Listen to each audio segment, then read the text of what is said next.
Well, be careful to give your name the glory. And Satan, since we know you're listening anyhow, we remind you that you're still defeated.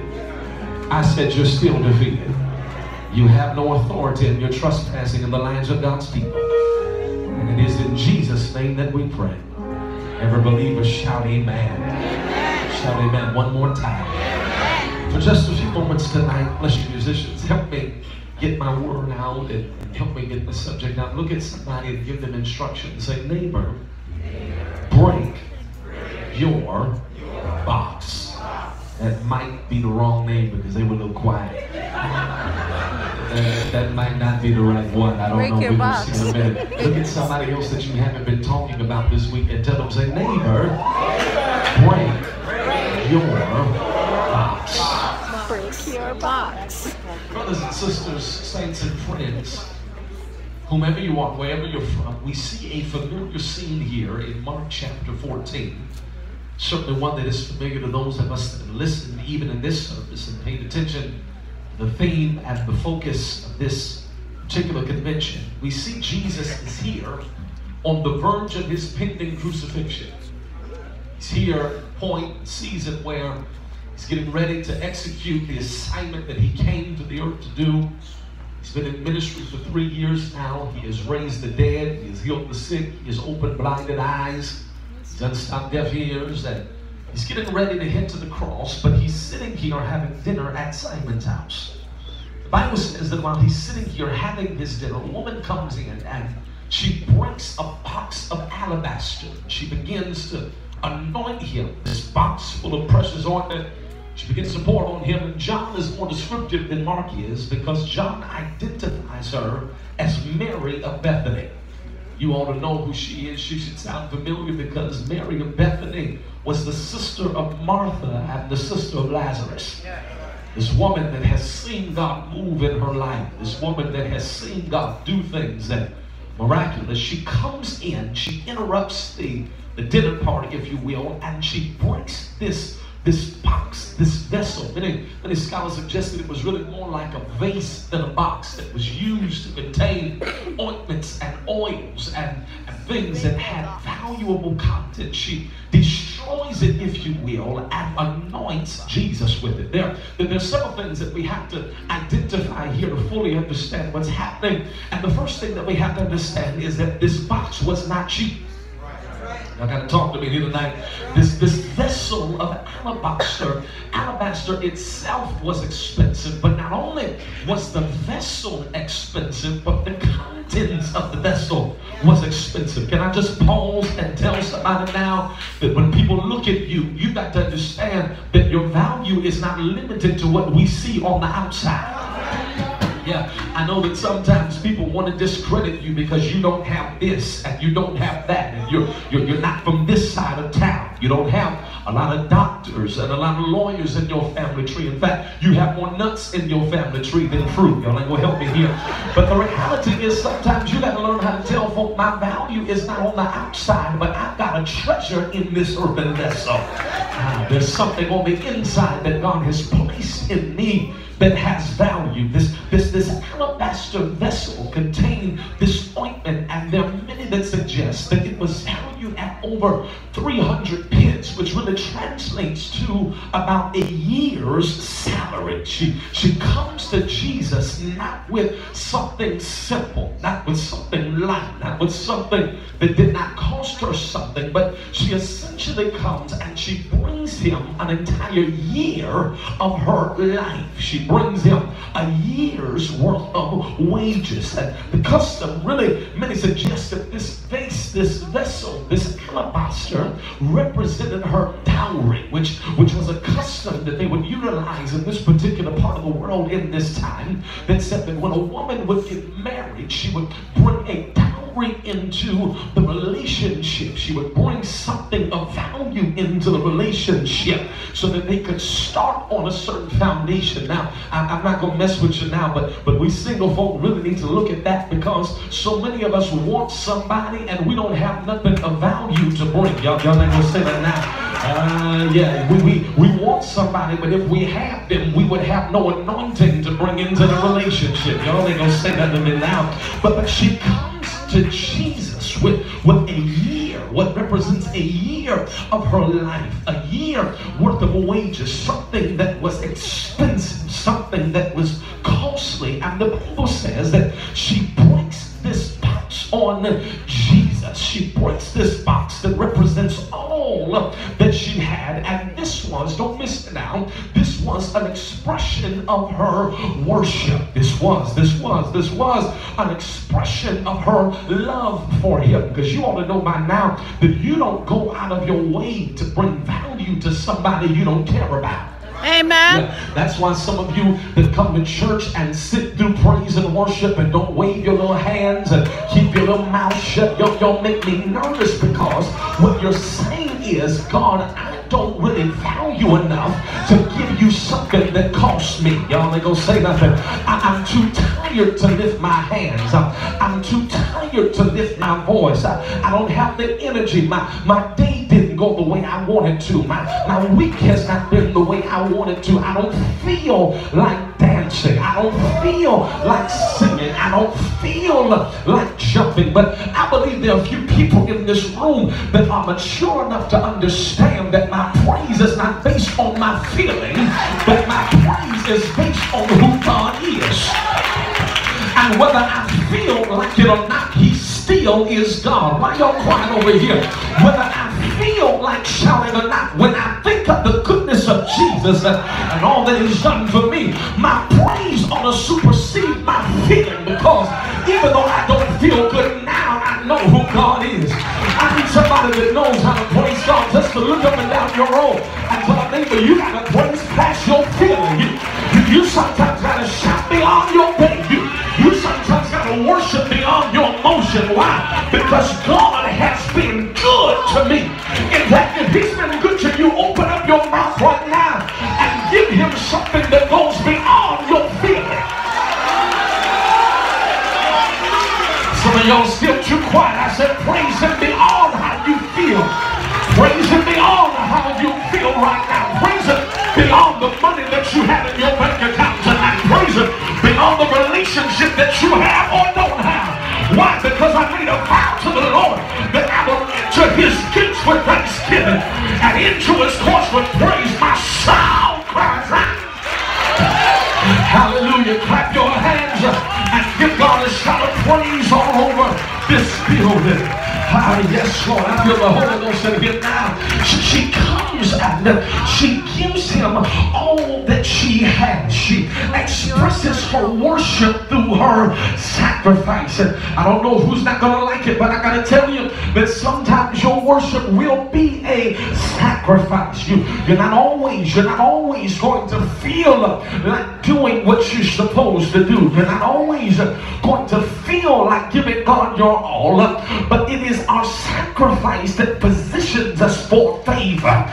She's worshiping the Lord through her giving and through her sacrifice. And notice what the Bible says. The Bible says that even though she's loving on the Lord, even though she's worshiping him through her sacrifice, the Bible says that there are some people in the Bible that there's some people at Simon's house that are just like some of the people in your life, because they get an attitude and begin to complain about her decision that she made because of her view of her God with her money.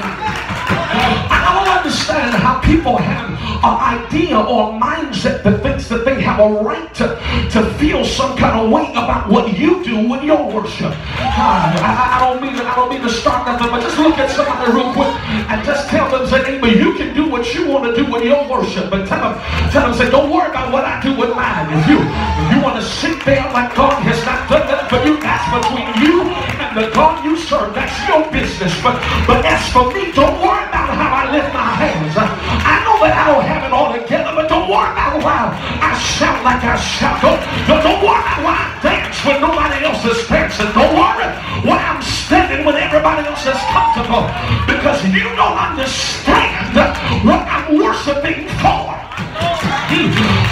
There's something there.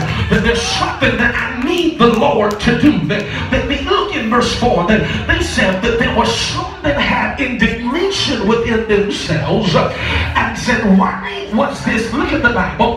Why was this waste of the ointment made.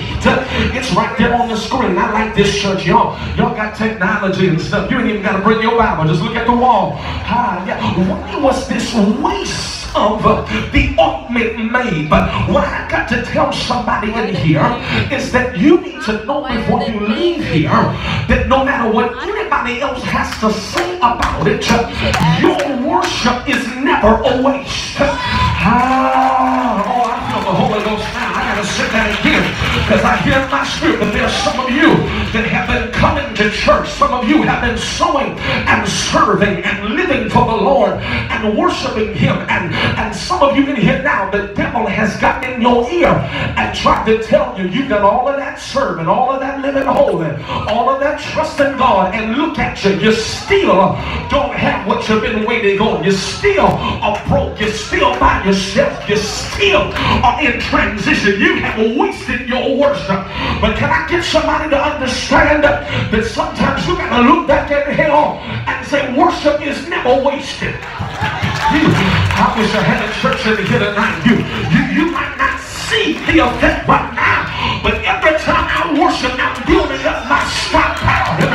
Every time I worship, I'm making a deposit. Every time I worship, I'm putting something in. And one of these days, I know it's a young people's service, but the old folk used to sing a song that said, if I live right, payday is coming after me.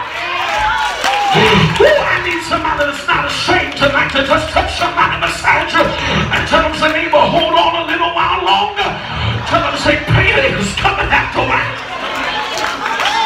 Did you hear what I said? I don't need you to say it like you're scared. Put it in the atmosphere. Your neighbor don't want to talk to you. Talk to yourself and say, they that sow in tears are going to reap in joy. And weeping has endured for a night. But I looked at my watch in the spirit and discovered that it's morning time. And joy got to come in the morning. I need somebody to go ahead right now and just give God some worship. In spite of what's around you, in spite of what you feel, give God some worship like you know that your worship is not a waste. But my worship has been invested. Clap those hands and shout hallelujah. You cannot allow somebody else to dictate how you express your love for your God. You can't allow nobody else to tell you that it's a waste for you to wave your hands. Can I tell you why? Because you got to learn how to let folk know you can't judge my worship because you don't know my story. Y'all not saying that to me in here. You can't judge how I praise my God for my breakthrough if you don't know what I've been through. Sometimes you see people in church and they're running around, they're jumping, they're lifting their hands. And let me tell you, it's not always because they got a promotion that week. It's not always because they got a check in the mail that week. Sometimes when you see your neighbor worship God, it's not because they got a call and a promotion. It's not because they got a new car. But sometimes when you see me worship, you got to know that sometimes my public praise is because of my private testimony. Sometimes when you see me in here, I'm not praising for what you see. I'm shouting for the stuff you don't know about. Is there anybody in here that's got some stuff that's under the blood? Yes, God, some stuff that the saints don't know you've been through. Because sometimes they've been through your story, they wouldn't even want to sit next to you in church. But thanks be unto God that gives us the victory. In fact, if you got the victory, open up your mouth and give God praise right now. I said, if you got victory, open up your mouth. All the defeated folk, you be quiet. I feel the Holy Ghost in here. They said you have wasted your worship, but she wasn't bothered by them because she ascribed more value, listen to this, to her God than to her box. And can I tell you what the problem is? The problem is that too many of us ascribe more value to our God. Too many of us, we put more emphasis on what we have and what we look like and our stuff than we do on the God that gave us the stuff. Some of us are so busy trying to be balanced that we put God on the back burner and everything comes first but Him. But I came all the way from Atlanta through Nashville through LaGuardia to tell somebody tonight that this is the season to break your box. I need you to get that in your spirit. I need you to hear me. This is the season. This is the hour. This, in fact, is the service for you to break your box. I was praying about it and I said, now, Lord, you got to help me understand why did she just not open the box? Come on, let's think through it for a moment, because you know good and well that makes more sense in the natural, because you know I got this valuable thing. I could just open it up a little bit and just let the oil come out, let the worship come out, and then I would still protect what I have. But what God told me to tell you is that by breaking the box, she was removing the possibility of backing out. Oh, can I preach in here for a few minutes?